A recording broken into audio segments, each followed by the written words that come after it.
আপনারা কি আরেকটা হাসিনাকে চান না নতুন বাংলাদেশ চান? বুকের ভিতর ভীষণ ঝড়, বুক পেতেছি গুলি কর। সরকার এখনো আমাদের জনগণের যে আশা আকাঙ্ক্ষা সেটা এখনো পূরণ করতে পারতেছে না। আমরা যারা এতদিন নির্যাতিত ছিলাম, নিপীড়িত ছিলাম, আমরা আগের চাইতে ভালো আছি। বিএনপির লোকেরা নির্যাতিত ছিল, জামাতের লোকেরা নির্যাতিত ছিল, হেফাজতের লোকেরা নির্যাতিত ছিল, এবি পার্টির লোকেরা নির্যাতিত ছিল। এই সকল আলেম ওলামা দল মত সবাই আমরা নির্যাতিত ছিলাম। পুলিশে অনেক ভাইরা নির্যাতিত ছিল, ওই যে ইঞ্জিনিয়ার সাহেবরা ওনারাও নির্যাতিত ছিল, সাংবাদিকেরা অনেকে নির্যাতিত ছিল। এখন আমরা ভালো আছি, কিন্তু যেই রিক্সাওয়ালা, যে টেম্পো চালক, যে শ্রমিক, যে কৃষক কষ্ট করেছেন, বেশি দামে সার কিনেছেন, যেই রিক্সাওয়ালার গ্যারেজের ভাড়া বেশি ছিল, যেই কৃষক কৃষি উৎপাদন করেছেন, ওনার দিন কি বদলাইছে ভাই? ওনার কি সুখ আসছে জীবনে? আসে নাই। যারা জীবন দিয়েছেন, রক্ত দিয়েছেন, তাদের আসামিরা এখনো গ্রেফতার হন নাই অনেকে। সুতরাং আমরা এই অন্তর্বর্তীকালীন সরকারকে অনুরোধ করব, আপনারা সংস্কার আর নির্বাচন নিয়ে ঝগড়াঝাটি করছেন। সংস্কার আগে না নির্বাচন আগে, এটা নিয়ে আপনারা ঠেলাঠেলি করতেছেন। সংস্কারের কাজ সংস্কারের লোকেরা করবে, নির্বাচনের কাজ নির্বাচন লোকেরা করবে। কি ভাই, দুইটা কাজ আলাদা ভাগ আছে না? দুইটা লোকে তো ঠেলাঠেলির দরকার কি? দুইটা সুন্দর মতো গুছাই একসাথে করেন। সাথে গরিব মানুষদের কথা একটু খেয়াল রাখেন, সাথে আমার মেহনতি শ্রমিক জনতার কথা খেয়াল রাখেন। মানুষ যারা নির্যাতিত, নিপীড়িত, রাস্তায় কষ্ট পাচ্ছে, শীতে কষ্ট পাচ্ছে, তাদের কথাও খেয়াল রাখেন। এগুলো করার জন্য সরকারের অনেক ক্ষমতা, অনেক টাকা পয়সা, অনেক কিছু আছে, কিন্তু আমরা দেখতে পাচ্ছি এগুলাতে সঠিকভাবে মনোনিবেশ করা হচ্ছে না। আজকে এই লক্ষ্মীপুরের জনগণের সামনে দাঁড়াই আমরা বলছি যে আপনারা সংস্কার, নির্বাচন, খুনিদের গ্রেফতার এবং আমার জনগণের সমস্যার সমাধান করেন। আগামী 1 বছরের মধ্যে দ্রব্যমূল্য সঠিক পথে আনতে হবে, লোডশেডিং বন্ধ করতে হবে, রাস্তাঘাট ভাঙাচোরা ঠিক করতে হবে।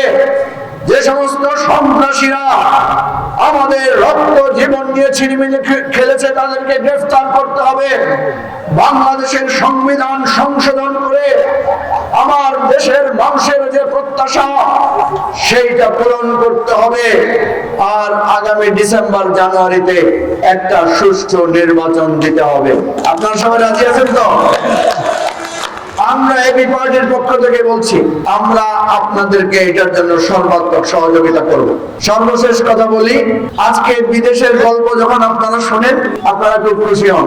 দেখেন, আমেরিকা থেকে, ওই কানাডা থেকে, সিঙ্গাপুর থেকে, থাইল্যান্ড থেকে বাংলাদেশে কেউ ট্রিটমেন্ট করতে আসে, চিকিৎসা করতে আসেনি ভাই?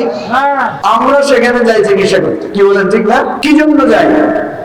সেখানে চিকিৎসা ব্যবস্থা ভালো, আমার দেশে ভালো না। কি কথা ঠিক না?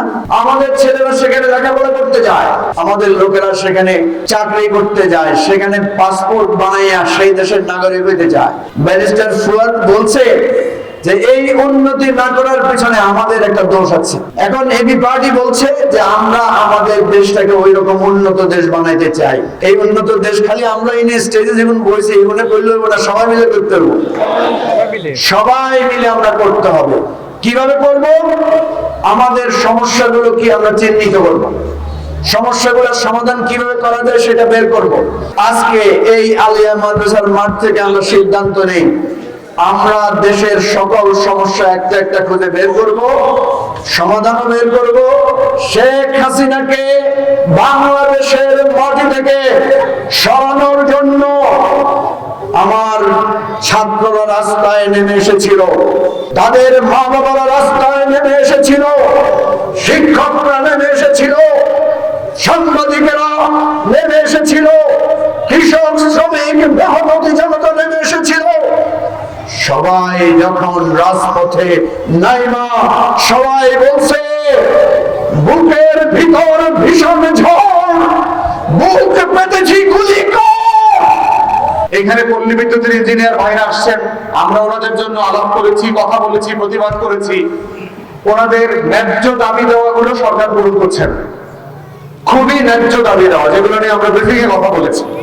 অথচ বাংলাদেশের, সারা বাংলাদেশের পল্লী বিদ্যুতের যে দায়িত্ব, প্রায় 90% প্লাস রেসপন্সিবিলিটি ওনারা দায়িত্ব পালন করেন। ওনাদেরকে তৃতীয় শ্রেণীর কর্মকর্তা কর্মচারীর মতো ট্রিট করছে এই রাষ্ট্র। মিথ্যা মামলা দিয়ে গ্রেফতার করছে, জেলে ভরে রাখতেছে। কিছু আমরা ঢাকার অসৎ আরিবির, তারা এই মানুষগুলোকে মানুষের মতো আচরণ করছে না, মর্যাদা দিচ্ছে না।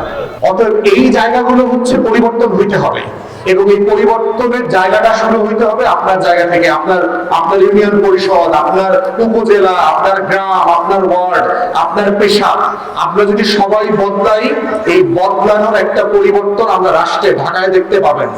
কিন্তু আপনি যদি গ্রামে না বদলান, ইউনিয়নে না বদলান, তাহলে বাংলাদেশ আরো খারাপ হবে, হাসিনার থেকেও বড় স্বৈরাচার হবে, এবং তারা আপনাদের ভোটে নির্বাচিত হবে।